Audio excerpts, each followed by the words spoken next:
Hello friends, welcome back. In the previous lecture, we have discussed about the determination of vertical stresses due to if your soil is under dry condition and also under submerged condition.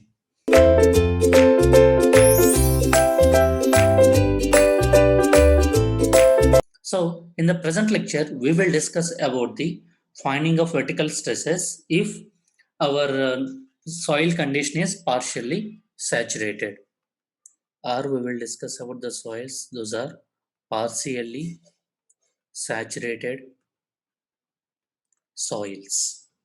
So if the soil is partially saturated, then we will see how to find out the stresses. Let us say that this is the ground surface and you are interested in finding the stresses here, and let us assume that your water table is present in the soil up to a depth of H, capital H, and from here to here, let us say your depth is, let's make it as a Z. So let us see what about the stresses at layer 1, what about the stresses at layer 2, and also let us see what about the stresses in the layer 3, right? Let us see the variation of stresses. First of all, tell me at point or at the layer 1. Directly, can you tell me what about the total stress, what about the vertical stress, and what about the effective stress? Is there any soil or water above the layer 1? No, that means there will not be any total stress. So is there any water table present above the layer 1? No. That's why there is no pore water pressure also. Let us say this is the total stress variation, and in the second diagram we are representing the pore water pressure variation. So at the layer 2, at the layer, let us say at the layer 1, as we have already seen, total stress will be equal to 0 and pore water pressure is also equal to 0. That implies what will be effective stress? Effective stress is also equal to 0. At the layer 2, what will be your total stress? Imagine at this layer 2, imagine keep your hand and tell me how much weight you will feel. So whatever the soil up to a depth Z, you will feel the that much weight. So let us say as in the depth Z, your soil is in a dry condition. Let us say unit weight is gamma D. Below the layer 2, as your soil is under saturated condition, let us assume that unit weight is gamma saturation. So what about the total weight you will feel if you keep your hand at the layer 2? That is nothing but a weight because of the up to 1. So what about that magnitude? That is nothing but a gamma D into Z. So total stress is nothing but a gamma D into Z. Then what will be pore water pressure at that point? If I keep my piezometer here, will there be any rise in the water level in the piezometer? No. Why? Because here the soil is under dry condition. So what about the pore water pressure at that point? 0. That implies what will be your effective stress? That is nothing sigma minus u. That will be equal to how much you are getting? Gamma D into Z. Now, similarly, along the layer 3, what will be your total stress? So if you keep your hand, how much weight you will feel? You will feel weight because of this dry mass, and also you will feel weight because of this saturated mass. So because of the dry mass, whatever the weight, we can say it is a gamma D into Z plus because of the saturated condition, then gamma saturation into H, right? So this is what the total stress. How about the pore water pressure?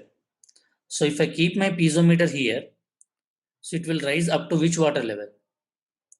Let us say that if I am keeping my piezometer here, up to which level your water table will rise? Your water level will rise in the piezometer up to the water table level. That means up to this level. So what will be the height in the piezometer? H. So what will be your piezometer pore water pressure? That is nothing but a gamma W into H. So what will be your effective stress? That will be equal to total stress minus pore water pressure. That will be equal to gamma D into Z plus gamma saturation into H minus gamma W into H. That will be equal to how much you are getting? Gamma D into Z plus If I take H comma gamma saturation minus gamma W, how can I represent it? Gamma dash into H. This is what your effective stress.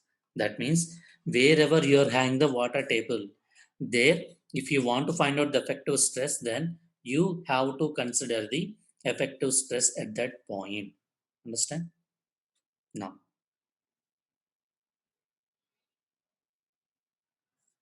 so what will be the variations? At this point, the total stress is equal to 0. At this point, what will be my stress? Gamma d into z, we have found out. Then what about the stress at this point? Nothing but a gamma d into, so let me write on another one. So this is what nothing but a layer 1 1, and this is what nothing but your layer 2 2, and this is what nothing but your layer 3 3. Layer 1 1, layer 2 2, and also let us say this is your layer 3 3. So what will be the total stress variation? At this point we have already seen what about the value 0. At this point what about the value? Gamma d into z. At the third level, what about the value? Gamma d into z plus gamma saturation into h. Now, join these points by a linear line.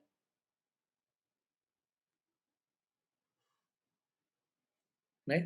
This is what the variation of total stress. Similarly, how your pore water pressure will vary.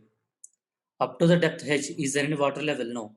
That means up to the depth F, there is no pore water pressure. Pore water pressure will start from at this point. And then at this point, what will be the pore water pressure? As we have already seen, gamma saturation into H. Again, join these two points by linear line. So this is what nothing but your pore water pressure variation.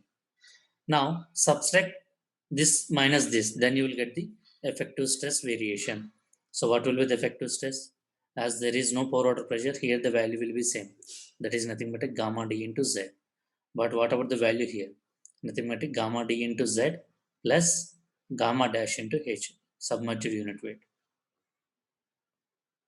Okay, this is how we will find out the total effective and pore water pressure and then their variation.